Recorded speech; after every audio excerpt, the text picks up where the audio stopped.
বিসমিল্লাহির রহমানির রহিম। আরবি মাসের একটা মাসের নাম মহরম, আর সেই মহরম আমাদের চলে এসেছে।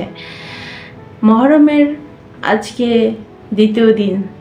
মহরম মাসের যদি প্রথম 10 দিন আপনি রোজা রাখতে পারেন, আল্লাহ তাআলার কাছে আপনি অনেক প্রিয় হবেন। এবং 10 তারিখের রোজাটাও অনেক গুরুত্বপূর্ণ।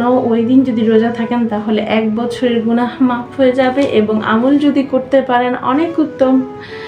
মহরম মাসের প্রথম 10 দিনের এবাদত অনেক দামি, অনেক গুরুত্বপূর্ণ।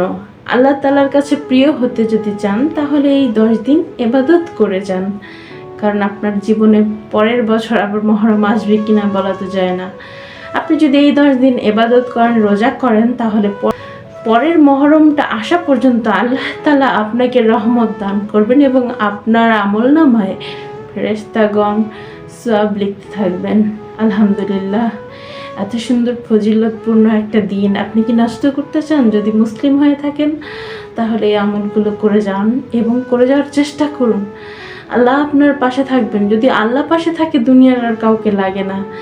আল্লাহ তাআলার প্রেমে একবার পড়ে দেখুন, কত শান্তির পথ, কত সুন্দর পথ। সুবহানাল্লাহ।